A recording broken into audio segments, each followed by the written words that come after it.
everyone, Therese here. Welcome to this week's Karma Cards. I'm going to do my best to keep this short, but brevity is not my strong suit, so we'll see how it goes.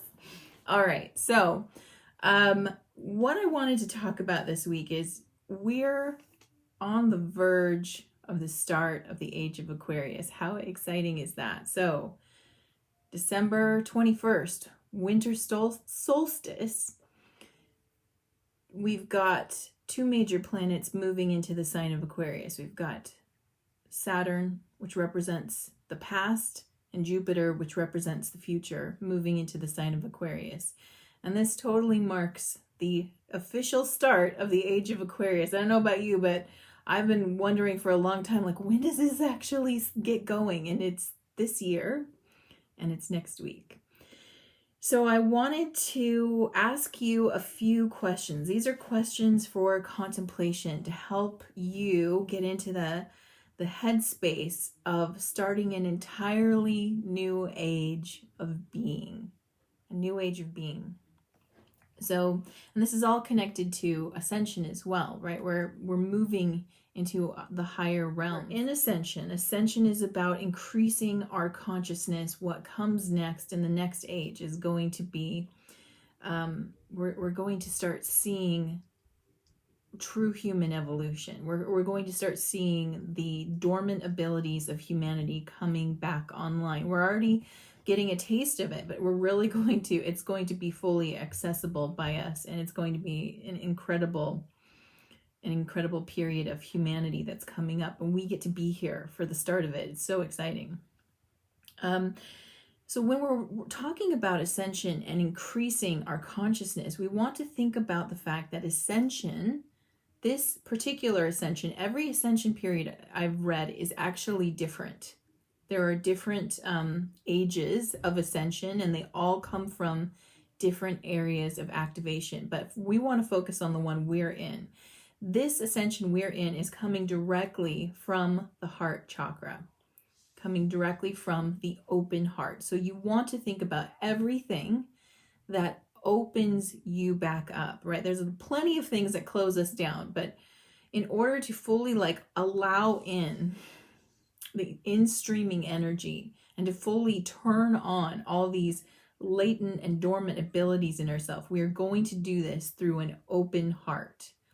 And so what's happening right now, before we start really getting into it, because even on the, on the 21st, it's a start. It's not necessarily, it's not a finale. It's the beginning of the beginning. So it'll be subtle, but what's happening right now is a total deconstruction of everything that is unnecessary and that takes you away from the heart. So everything that we're focusing on now is taking us into the heart. So all the painful experiences, all the things that feel like they're lowering our frequency, are actually an opportunity for us to overcome them.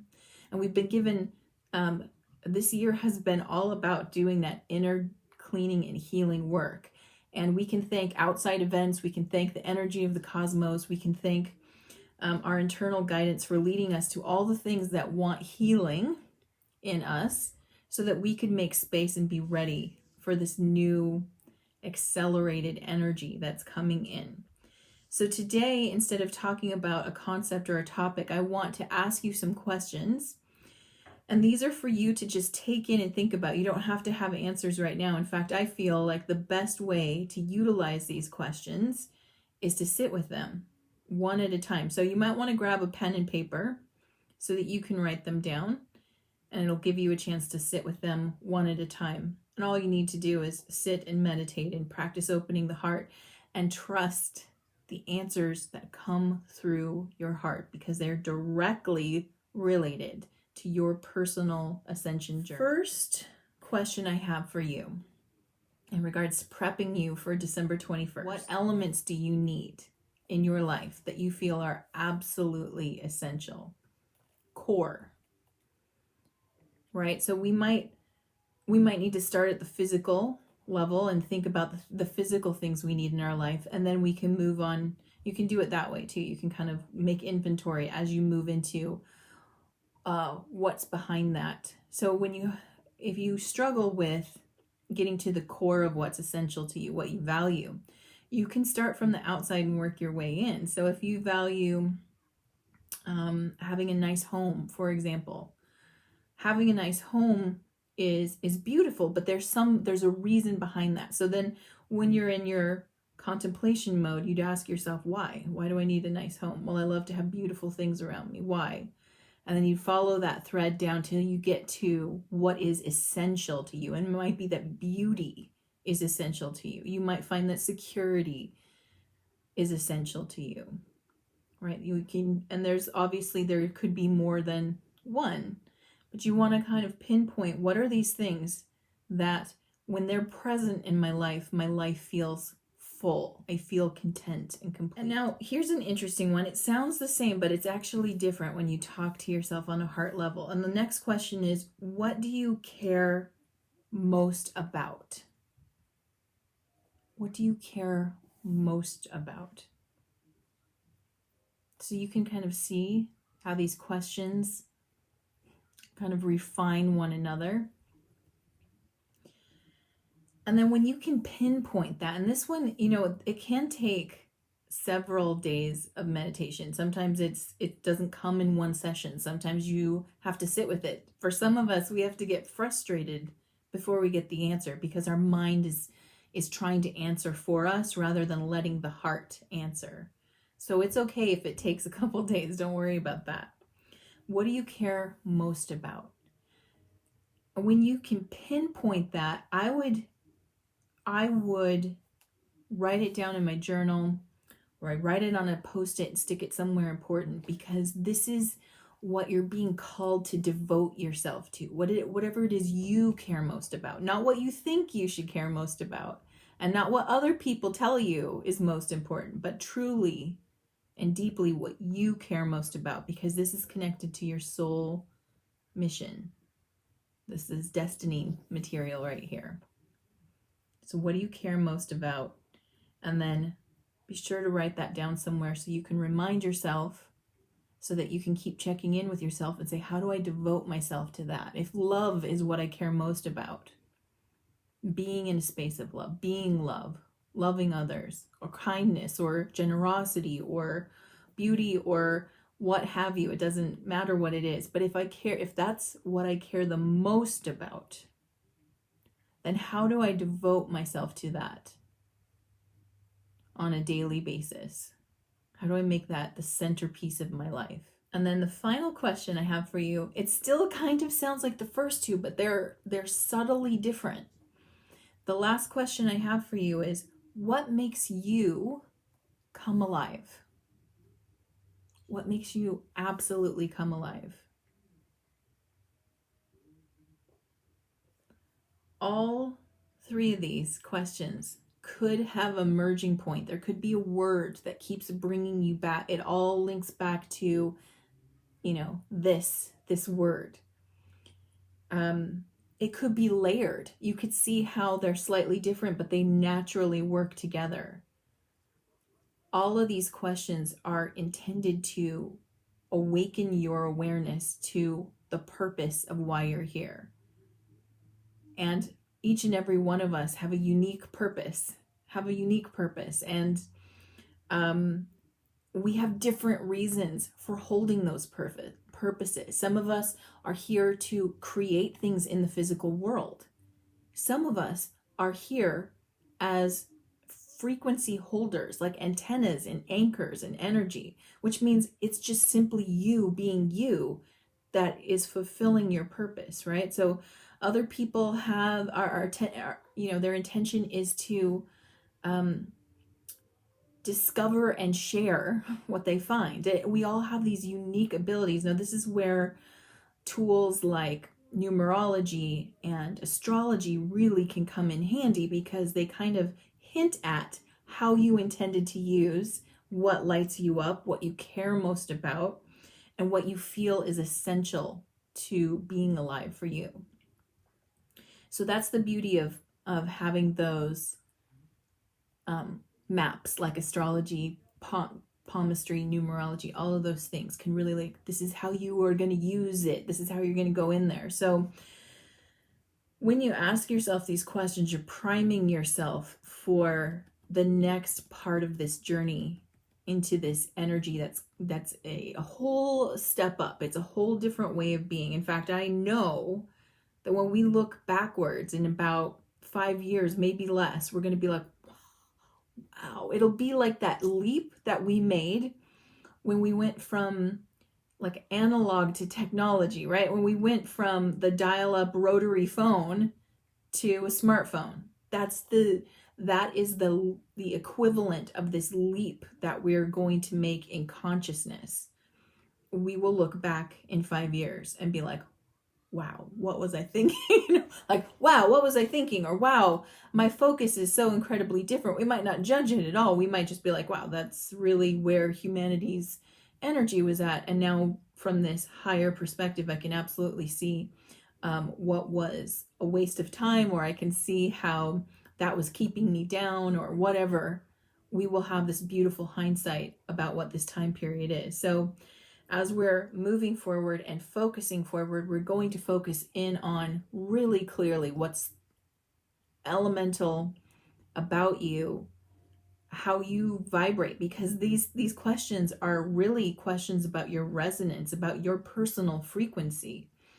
And when you really start allowing yourself to fully vibrate at your natural frequency, you're going to unlock gifts in yourself that will blow your own mind. You'll be like, I can't believe I didn't know I could do this, right? You will be glowing. Literally, you will literally light up a room with your rate of vibration. And I see that happening for people in the future. It's going to be such an incredible time. So I hope these questions help you, give you something to kind of focus in on as you're moving forward in this energy. And the ramp up to this energy is intense. The energy, as we've gone through this year, everybody's been waiting for, when do we get a break? And everybody's in that same place of, this is now a marathon. It was always a marathon. And I think just like if you were running a real marathon, it's like we don't know what that feels like till we're in it, if that makes sense, right? I don't know what this is going to feel like till I'm fully in it.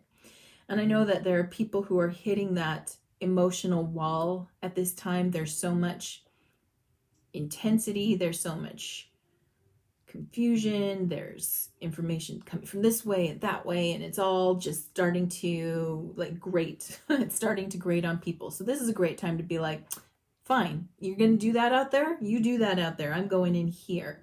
And when you go in here, that's where you enter the temple of stillness, and this is where you get your own directives and your own missions and your own clarity, and you've got your compass, because your heart is a compass pointing unfailingly at your destiny, what you're destined to do, why you came here, why you're still here, where you're going to be a rock star in the next age coming up. With that, I want to do karma cards with you. And when I checked into this reading, we're going to actually have started the Age of Aquarius inside this week's reading. So we're going to hit that first, and then we're going to meet up after, and we'll get to talk about what that felt like, if anything feels different. You know, one of the things that I'm trying in myself to do around such a big energy is drop expectation. And I'm telling you, when you feel these vibes, and I know you're feeling them, it can kind of feel like a kid at Christmas, like you know something really good is coming, despite what everything looks like. If you go inside, you're like, nope, something really good is coming. And that's a great feeling. It can also build expectation, like, oh, maybe the sky will open up and rainbows will shoot out everywhere and the sun will sparkle and all this stuff. I mean, we can build up expectation around it. And when I asked my team, I'm like, what's coming? And they're like, well, first, you know, there's really no point in telling, because that sort of deflates experience a bit. But the second part they said to me is like, let's look at the patterns of real and healthy and natural versus artificial and fake, right? So when they show me these two patterns, they're like, what can you tell me about these two patterns? So when it comes to a real, natural, and healthy pattern, what we see is a slow but steady build and progression. That's what we can expect. So I want you to think about whenever you do something healthy for yourself, like when you've let's say you start taking a supplement that you know your body needs, or you are eating healthier or something along those lines, you start drinking more water. Do you get this, wow, like drop 20 pounds, or like glowing skin and hair, or like long luscious hair, lashes out to here? No, it doesn't happen. I wish it happened, but it doesn't. Instead, what happens is you drink the water and you're like, okay, I feel the same. And then you drink the same amount of water the next day and feel the same. And then in a week later, you're like, wow, I really, the pain in my lower back that was there is gone. It's not, I haven't really noticed it. It's so subtle. It is a orderly building up of natural energy when you look at it that way. Now let's look at artificial. This is where all the whiz bang sparkles, fantastic stuff happens. Like think about when you have something artificial, like artificial sugar. You get this crazy high, you're like, woo, and you're bouncing off the ceiling, and then you crash, right? But it feels sparkly and out of control and colorful for a minute, but it's unstable and chaotic energy, and then it peters out, and then you generally feel worse. So when they asked me to consider these two patterns and then consider the fact that moving into a higher frequency is indeed a natural progression for us, it's where we're going naturally, they said, what do you think that might be like if you consider the natural pattern versus the artificial pattern? So I am working on letting go of any expectation of sparkle-tastic unicorns, although I'd totally love to see that. And I'm going to embrace the fact that on December 21st, I'm allowing whatever happens to happen, but I'm not going to be let down by the fact that nothing blew my mind. It might, but if it doesn't, then I still know, it's still a healthy, strong foundation of ramping energy. And in a few weeks, maybe a year, we're going to look back and go, wow, something has definitely shifted here. All right. So with that, let me tell you the date for this reading for Karma Cards. This reading is for today, the 16th through the 23rd of December. So I will be seeing you on the 23rd, and we can see if the sparkle-tastic unicorns came. Okay. All right. So for those who are new to playing Karma Cards, this is how you do it. I have 3 decks here. The planets, signs of the zodiac, and the houses of astrology. And I've already asked the team, what is the message you have for us this week? And they've given me 2 sets of answers, which this is how you play. If you want action-related answers, type in red for action. And if you want outcome-related answers for the next week, type in blue for outcome. And if you want both, you can definitely type in both. And while you're intuitively deciding that, let me tell you the flavor of this reading. We have the planet Uranus. And I have to smile when I see this because Uranus rules Aquarius, and we're moving into the Age of Aquarius. So we were just talking about that. So this is visionary, forward, surprising energy. And if anybody could give us sparkle-tastic unicorns, it would be Uranus. So I'm going to cross my fingers, but not expected. In the sign of Aries. Aries being about the self, the inner power. Aries being about willpower and our intent, right? Intention, the starting point, which that makes sense too. In the 5th house, the 5th house of creativity, fun, and romance, ruled by Leo. So this is actually quite a fiery reading right now. For those who are choosing red or action, your spiritual action at this time, stir up the situation by using your willpower with the trust of a child. Yep, this is going back to what I was talking about earlier about redirecting your focus, put your focus in you, in your heart, go back to what you are creating for yourself and trust it. So this is what I'm seeing happen to a lot of people right now as they're feeling the endurance of the 2020, of the 2020. As people feel the endurance of the 2020, their willpower is being tested, and some people are getting their willpower is being rubbed down to a nubbin, I would like to call it. If it used to be a big staff of a stick, some people's willpower is being rubbed down to a little nubbin.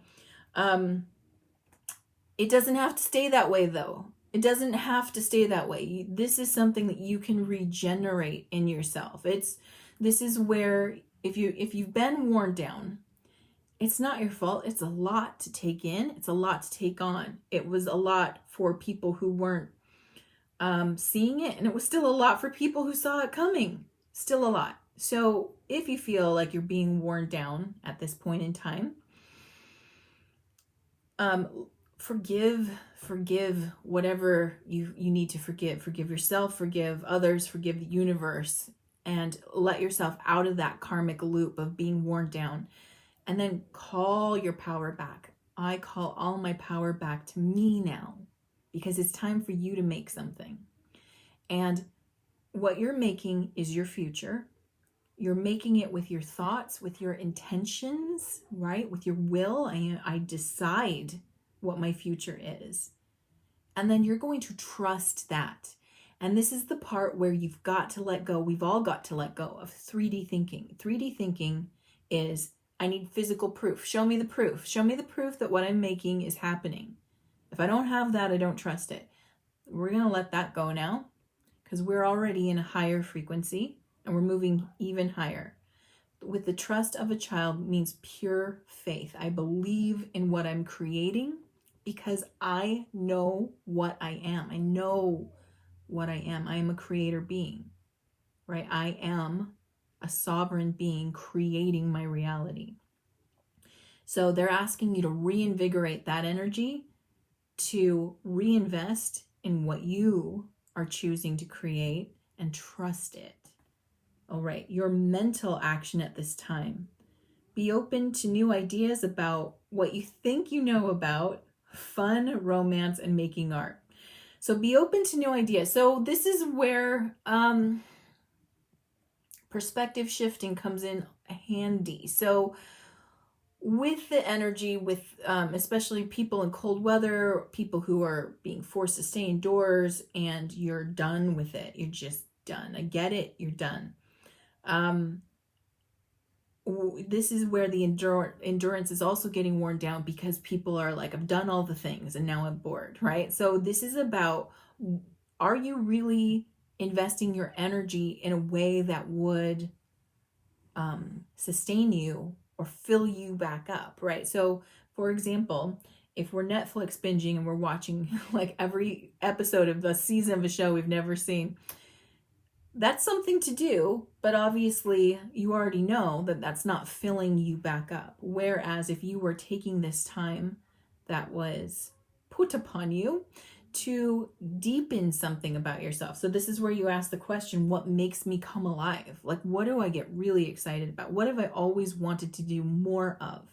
And if the time has been granted to you for that, how can you go deeper into that? How can you really shake this up and make it new to you again, right? Because this is what lights the fire in you, and it's going to stoke that fire. So these are the things we want to, again, consider and devote. Consider and then devote to yourself to. All right, physical action at this time. Invent a way to do it your own way and do it dramatically. I love this. I love it because it's really like this rebellion card. It's really a rebellion move of like, it's my fucking life and I'm going to do it my own. And sorry for swearing for those people who have kids listening. It's my effing life and I'm going to do it my effing way. That is the energy this week. We're at the end of an old cycle. We are at the end of an old cycle and we're coming into the new. Are you coming into the new as your own person, as your sovereign being? Or are you coming in as an oppressed person, oppressed by a system? It's completely up to you. And remember, sovereignty and oppression are different in everybody's eyes. They're different in everybody's eyes. So my personal opinion about what those look like could be drastically different than what yours looks like. It's not about mine, it's about yours. You want to feel that you are doing this for you. And if something else is dimming that, it's okay to say, you know what? This is my life. And we get to watch people doing that. And it's really beautiful. So I've seen this. There's so many like outside world examples, but invent a way, which means when someone says no, can you find the opening, right? So invent a way. So, yeah, there's so many examples to that. There's so many ways you could take this, and they all apply in this reading. So just another point to meditate on. Invent a way to do it your own way and do it dramatically. It's going to feel dramatic to you, whether or not it feels dramatic to anyone else, especially if you haven't like stood in your divine warrior energy yet. If you haven't stood in that yet, you will feel dramatic standing in it because it's a big presence. It's a big energy, right? And that can be uncomfortable, especially for those of us who are healers and lovers and artists and, we're like gentle beings. To stand in our divine warrior sovereign being essence can be a little bit intimidating. But it is what's called for, and you will know when it's appropriate to use it for your life. So for those who are choosing Uranus in Aries in the 5th house, your spiritual outcome at this time is an unusual example of energies to meet the challenge of the power of love. I love that, the power of love. An unusual example. You didn't see it coming. Of energies to meet the challenge of, right? So maybe that's it kind of piggybacks off my last statement. The gentle being standing in their divine warrior essence would be an unusual example for the healer to meet the challenge of the power of love. So love is another thing that would be really beneficial to meditate on, is what is love? What do we think love is? Is it anything else?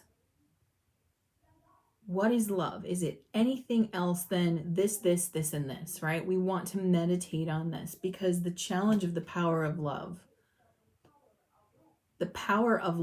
is that open heart, sacred fire that ascends your energy. So this is one more thing we want to contemplate on, because what we think of as love is limiting.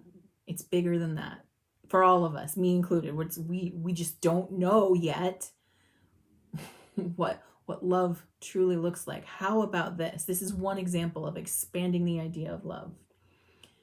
Your body, it loves you so much. It is so 100% committed to you that if you were to injure it accidentally or on purpose, it wouldn't care. It would immediately start healing you. That's how much it loves you. It does not hold a grudge. It doesn't go, hey, you did that on purpose, so you know what, bleed. Like the body won't do it. Nope. Committed 100% to you. Another example of the power of love that might expand what we think. A flower is a growing being. And even after it's been plucked from the ground, it will give the perpetrator, the one who plucked it, all of its beauty until it's fully dead. So it doesn't deny its beauty to the one who picked it or cut it. It shines its beauty at it until the end, right? So these are inspiring, expanding examples of what the power of love is. And I still haven't even fully hit on it. So it's a really good meditation point. Okay, mental outcome at this time. A different way of looking at your desires regarding investments, gambles, and other games. So investments, gambles, and other games, that comes from the 5th house, right? That's the risks. It's interesting because to fully love includes risk. Maybe that's something that we haven't fully incorporated into our idea of love. Maybe some of us have, maybe some of us are still getting there. But to fully love also includes serious risk. It means that there's a possibility of losing something. You could humiliate yourself. You could be rejected. You could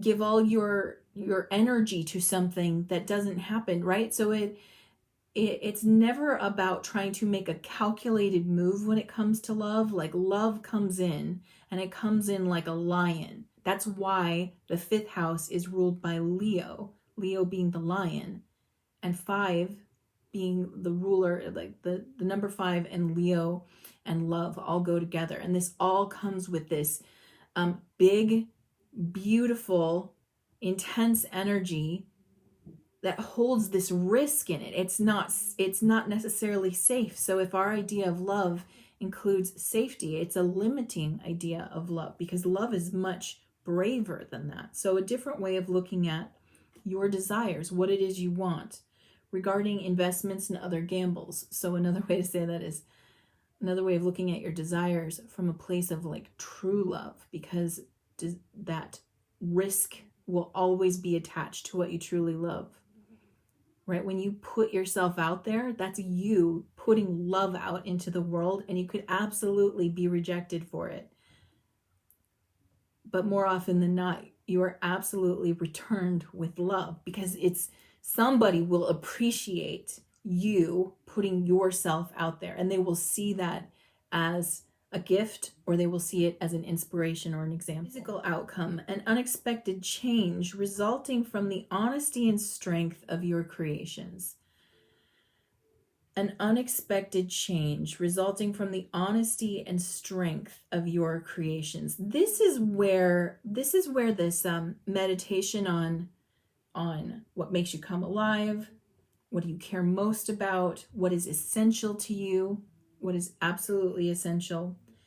These things, when you go in there and you find those answers and you start lining up with them, that is the honesty and strength of your creations, because you've just tapped into your divine essence. Each one of us, we're all connected. We are one. We are one in spirit. One spirit infuses every living being everywhere. Everything that's alive is infused with spirit. So this is how we're all one being. However, it is infusing each of us, and we are like beautiful crystals creating prisms, and each crystal is a different color. It's cut differently. It has different shapes. When the light of spirit comes through it, it refracts the light in a very unique way. Right? And so when you're in touch with what lights you up, when you're in touch with what is essential to you and what you care deeply about, you are activating that unique crystal essence energy. When that happens, the game changes. The game changes for you. So I feel like what this next age is gifting us is the ability to wake up to what you really are, to what's the unique essence of you, to have the courage to follow it, and to let it truly shine forth. And this is when you individually ascend. That's when you have ascended. Because no more hiding, right? No more fearing the risk, no more fearing loss. No more fearing separation or aloneness. All of that was a myth anyway. All of it is a lie. Separation is an illusion. It's not possible. It can feel real, but it's more of an illusion. When we let the true essence of ourselves come through, all of that feeling of like, I can't fully go there because what if? The what ifs they disappear.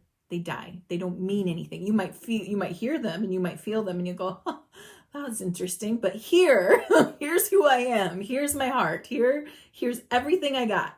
Here's everything I got. That's really what we want to do with experience. We know this because we've heard so many stories about people getting to the end saying, I should have gone for it. I should have done that. I should have just went in, right?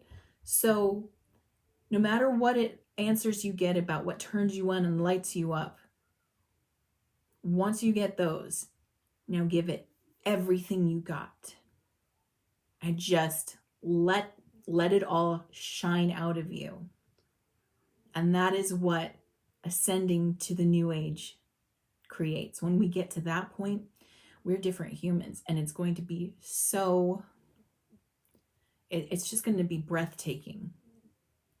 I mean, I can't even put in words what I keep seeing. It's just so beautiful. And your courage and bravery to do this will be the inspiration that helps somebody else turn on.